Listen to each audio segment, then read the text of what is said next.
welcome to FCTV, and welcome to another episode of What's Growin On. I'm Jayne Spooner, and I'm a University of Minnesota Master Gardener here in Rice County.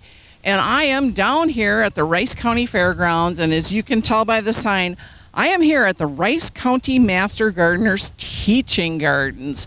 And currently it's all spruced up here for our county fair, and they're getting ready to have a booth here for the week, answer questions, give tours.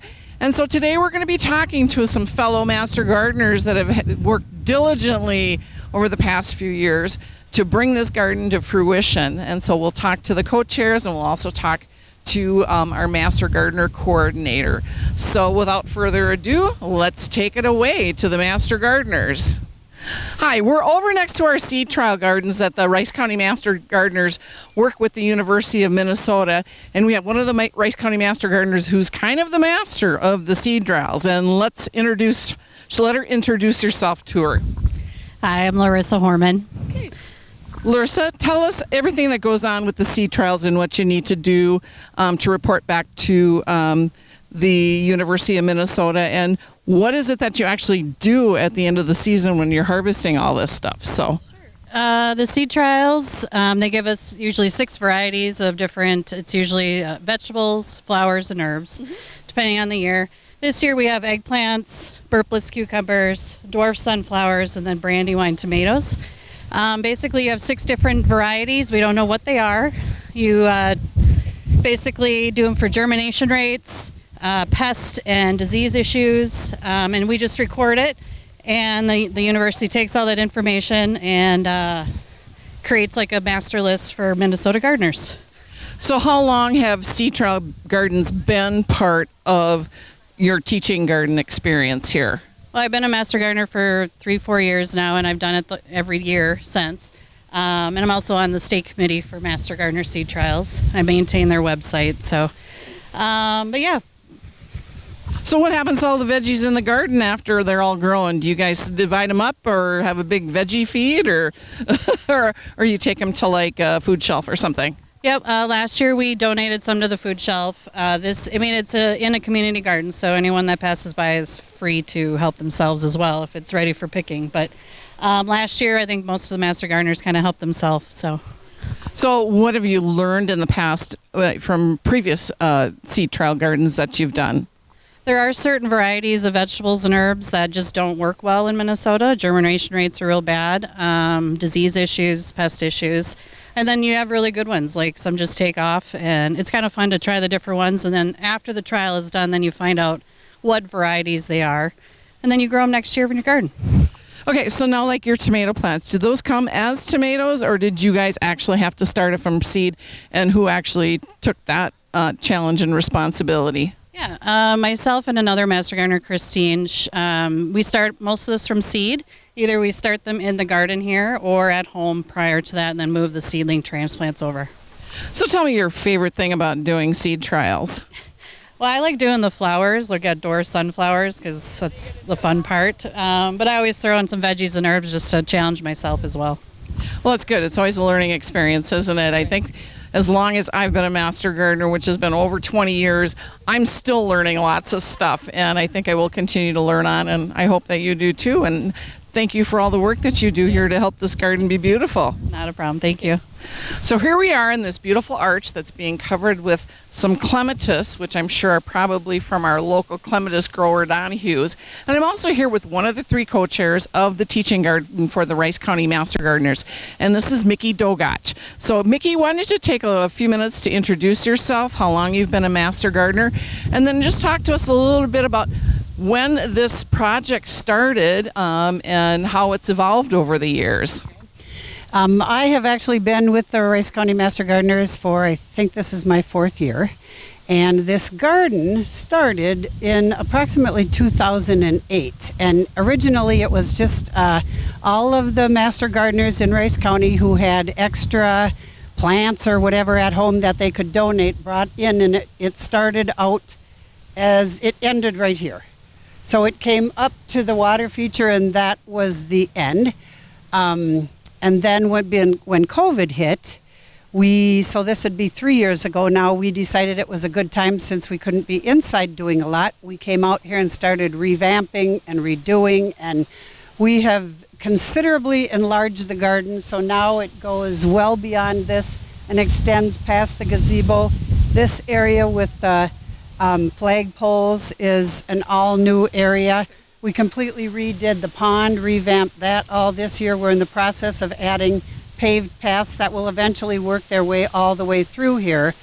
But it's been kind of a 3-year project to get it from where it was until where it is today. And we're not planning on making it any bigger. This is where we are is where it's going to stay. But it's really been something extremely fun and enjoyable to work on. And we have people stopping by all the time, driving by, saying, "We're watching you. We like it. We are so happy with this. It looks great." And so there's a lot of community excitement and stuff along with it. And it's been just a really, really fun project to work on. No, I remember, back years ago when this first started, and it was kind of haphazard and everything. But over the course of the years, I've watched it really bloom into something really wonderful.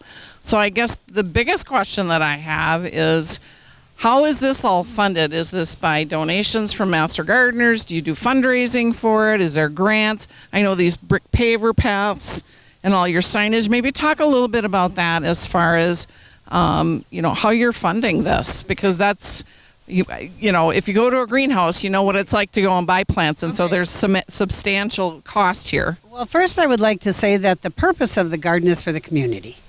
It's not just the Master Gardener garden, it's our teaching garden. And we want people to come in and walk through and walk in and really get in down and dirty with all the plants.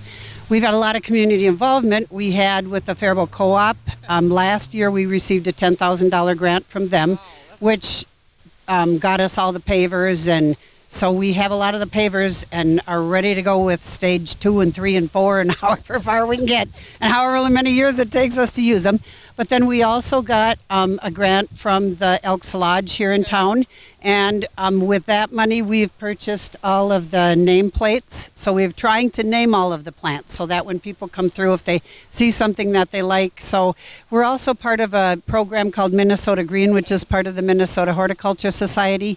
And when you join that program at the end of the season, as the nurseries and growers begin to end their season, they're able to donate as much or all of the remaining plants and things to the Minnesota Green program. And then they just send out an email and we can go out and pick and choose what we want and add. So it's been we have a plant sale that also brought in some funds. So, it's been a little trickier during COVID, but we do whatever we can to try to get funds and keep things moving. And now we're kind of reaching a point where it's a lot of maintenance. It's going to be more the cost of the mulch every year, and although that's been a great gift from one of our Master Gardeners as well. So, it's just been a really, I guess the one thing I can say is once we got out here and started working, opportunities just started to show up. And the more we were out here, the more opportunities showed up. And pretty soon it was like, yeah, we could do that. How about that? Yeah, talk to them. It was just, and the whole thing just kind of took shape before our eyes as we worked out here. So now I notice there's a lot of activity in the garden tonight, and I know that this is kind of your really big show time because it is our fair. So what kind of activities will you be having during the fair? Are you just doing tours and talking to people and answering questions? Well, typically in the years past, we've been in the conservation building, and we have a sign on our table that says we're here, we're just not there. We're out here. So we have a canopy here with table. We have literature that we can give away. We have a lot of plants that were the result of some of the things from Minnesota Green. So there'll be plants that people can pick up for free. We have seeds, our free little library, which was built by one of our co-chairs, and that's filled with seeds that are free for the taking. So anybody can come out here. But we're going to be manning and taking care of the garden and watering and whatever. We'll be out here working during fair time. So anybody who stops by really should, if you have any gardening questions or whatever, if we don't know the answers, because we don't know them all, But if we don't, we'll try to find the answers and get back to people too. So if somebody strolls past here and goes, I don't know anything about gardening and I don't know what any of these plants, give me a tour, is that something that they can certainly do? All these women really are able to talk plants real easily. So my biggest question to you is what is your favorite part about the garden here? Is there a particular area that you think just rocks? Oh, it's changed. Every year it's like, oh, this is so cool. Oh, that's so cool. And now this year I think is this pond and this paved area. But, I mean, it's just, with each month and each season, it looks so different out here and things just keep blooming and growing. And I can't say that I really have a favorite of any one thing. One of the most fun parts about it has been just the involvement of our Rice County Master Gardeners, because in the last 2 or 3 years, we've gained almost 10 Master Gardeners each season. So our numbers are up quite a bit, and this has really proven to be a really fun way for us to get to know each other, for us to be able to talk plants with other people who like to talk plants, and to just get out and really have some good, fun camaraderie, which COVID kind of took away from us. So. Well, I know when I started the Master Gardener program in 2000, we did not have anything like this. So to have that outreach, and to have something tangible that you can work with, especially your new interns, because that, first of all, they have 50 hours of volunteer time that they have to put in. So this is a great opportunity for them to really come in and get their hands dirty and learn in the process and learn from some of the pros that have been part of the Master Gardener program. It's been a very, very fun program to be involved in, and the group of people that are the Master Gardeners here in Rice County are very welcoming and very fun and very, it's just been really, really enjoyable. This has been I couldn't have asked for a better outcome of this project and a better, when we started, we didn't really know where we were headed. Like I said, until the opportunities started to show up, and all of a sudden it just blossomed and into what it is today, and it's been super fun and really rewarding. So basically this is one time we can actually say it does take a village to do this. So it took a village. And we keep growing our village. It's all good. Well, thanks, Mickey. I appreciate you taking the time out of your busy schedule to kind of talk to us a little bit about it.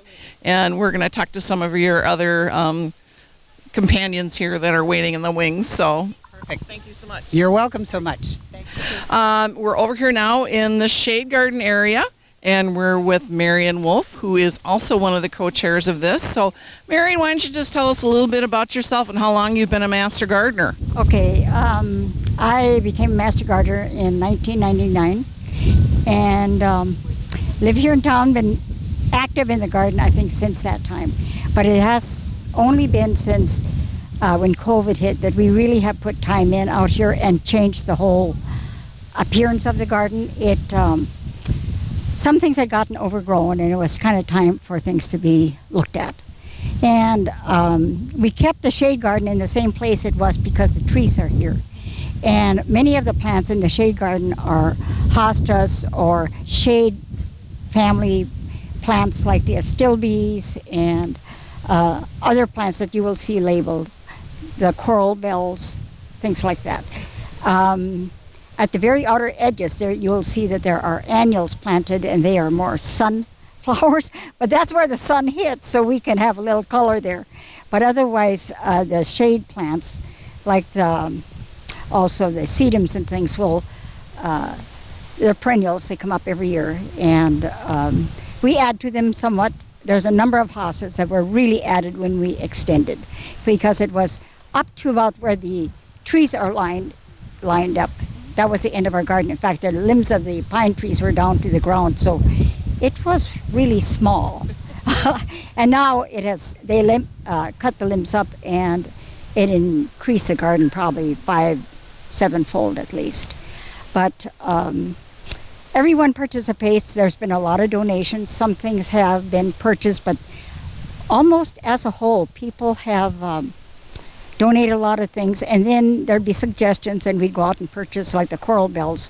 They all decided on. We went and purchased those and added those, because those are flowers that a lot of people want to see, are interested in those kind of things. One of the things I want to mention is behind us is a bird feeder, and we decided with all the flowers and things that we have out here that, and with the water garden back there, that the birds come, and so we wanted to, they like to drink the water and take baths, so we have a bird feeder so they can come and eat here also.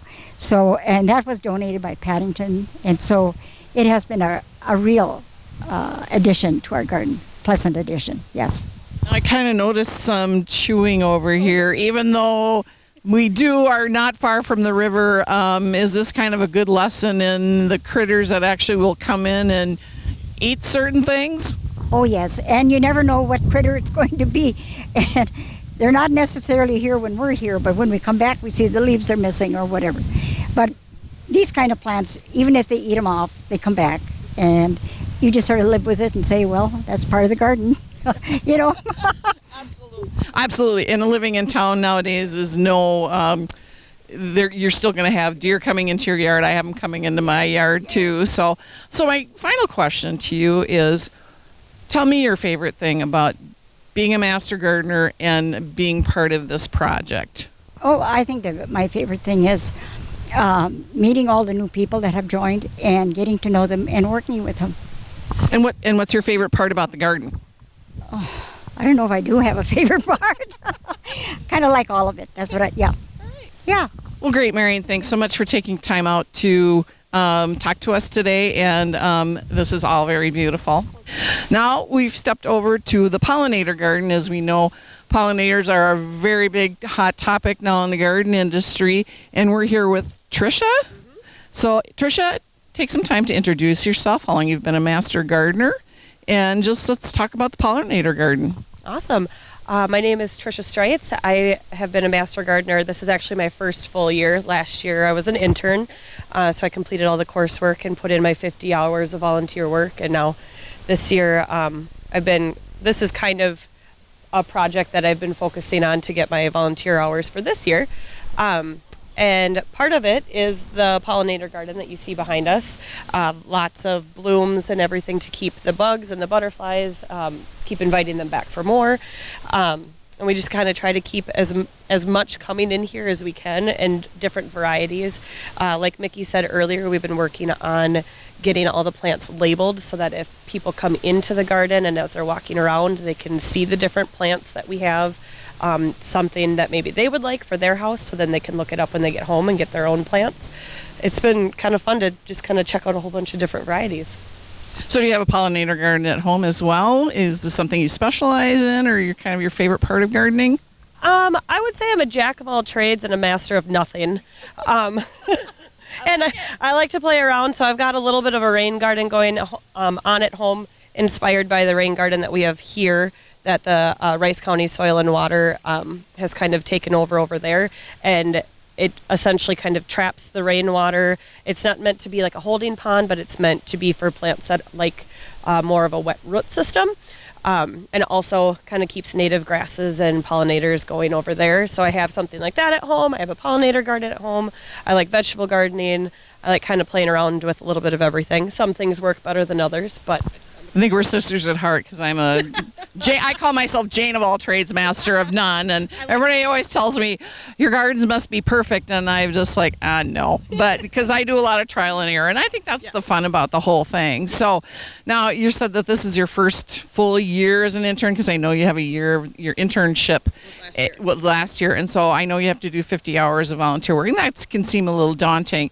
Is a project like this that this group has, was that something that really helped you through those hours of volunteer service? Yes, absolutely. It was awesome being out here and meeting with everyone, and it was so immediately welcoming that you just kind of come out and just they put you to work, and you just start digging and start moving mulch. And I got to build the free little library, and so I got to kind of try out some other different areas of gardening without actually gardening, learning about how to put in pavers and stuff. We did that just within the last couple weeks.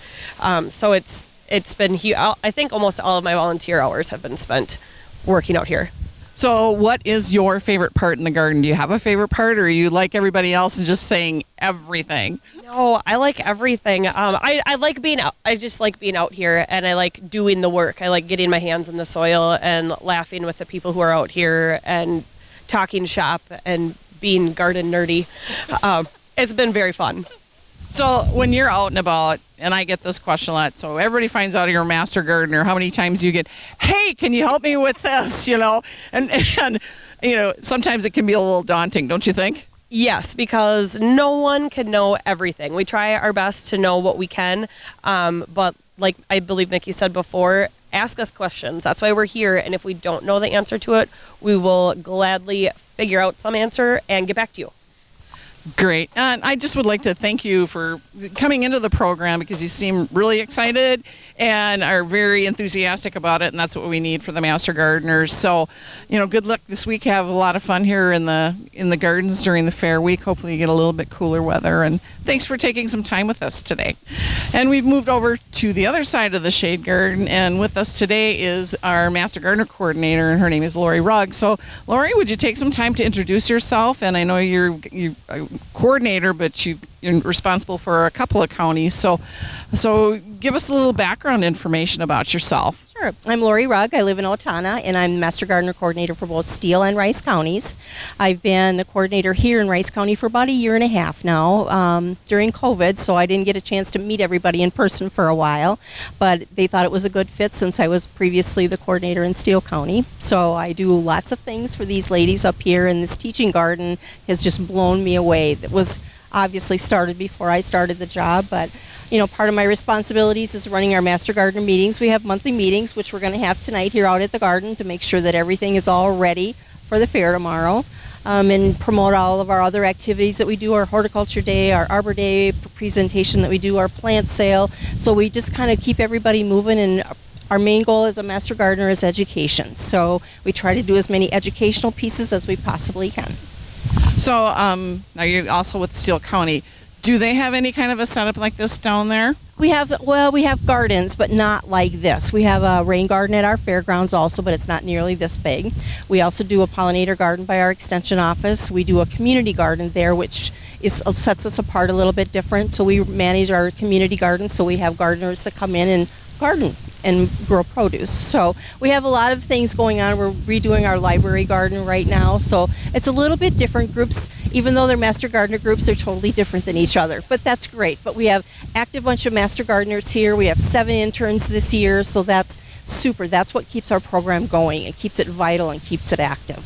So speaking about keeping the program healthy and growing, I know that there's an opening coming up here of something. So if I would come to you and say, hey, I just love what you're doing here, and I want to be a Master Gardener, I want to be like you, take me through the steps of how you're going to get there to become a Master Gardener. And like I said, this is seen over a lot of places, and so just basic information. That are you contacting an extension office or the University of Minnesota? So give us the 411 on becoming a Master Gardener. Recruitment starts actually August 1st. So we're in that process, and we put out a lot of publicity, but the best place to start is contacting your local extension office, and they will put you in contact with how you need to do it, the websites you need to apply for. Not every county has a coordinator, which Rice and Steele County is one of the very few that do. So we're very lucky in that regard, and I thank our county fair boards for funding, our extension committees for funding us. But contact them. We go through an application process. You pass a background check, safety of minors training, and then you're interviewed usually by the coordinator in that particular group in the county, and then you're kind of approved to go ahead and follow through with that. And December 1st, that registration closes, and then all that information goes up to the University of Minnesota, and they approve you or not. They get your dollars paid. It does cost. I think this year the cost for the course is $340, and what you basically do is take a Hort 101 class, and that starts January 1st. It runs through about May 1st, so you have about 50 hours of classroom schoolwork about different areas of gardening, be it soils, trees, lawn, diseases, all the different areas of gardening that you probably don't really need. You're not an expert in everything. and you're probably not going to be a super expert by the time you get done, but at least you get an introduction to all of those particular areas. Classroom ends then in May, and then we have 50 community service hours that we perform that first year before you become an official Master Gardener. And then each year thereafter, you provide 25 hours of community service and 5 additional educational hours. So as far as those hours of service, I mean, it's, if you're teaching classes, and I know you also have that time of research and stuff that's also included in those hours. So while 50 hours seems daunting, it's not. So having been, part of the program. So I guess my question to you, I went in person to the Master Gardener course in the year 2000. I drove actually up to the campus. Is that option still available, or is everything done online? It's all done online now, and when I took it 21 years ago, I did it online. One of the first classes that did it online because I was working full time. So I did it online, got familiar with a computer, which I really wasn't to begin with, but no, they do everything online now. It's not an option to do it in person anymore. So basically, they should just give you a call down here for anybody in Rice County. And are you going to have that information available here during the fair week and everything? Yes, so. We've got little things that we can hand out. So if anyone's interested, just get a hold of me or call the extension office here. And I do have office hours up here in Rice County. I'm here on Tuesday morning from about 8 to noon every Tuesday. So if I'm not here, leave me a message. I'll return a call. And if you have any questions about the program, I'd be more than happy to answer them. Well, thanks, Lori, for taking time out on a busy week for you guys up here. And I thank you for your service to the counties that you're in, and for continuing, educating the public on gardening. So I love gardening. I always have. So for me, it was one of the best decisions I ever made to become a Master Gardener. It truly was. I concur. I love it, and I'm glad I did it. Yeah, me too. So anyway, thanks, Lori. Thanks for your service. Well, there you have it. Rice County Master Gardener teaching gardens. And this is just fabulous. Even after the fair is over, there's benches around here that you can come and sit on and relax a little bit. Take a look at all the flowers, because they continue to keep this up throughout the summer.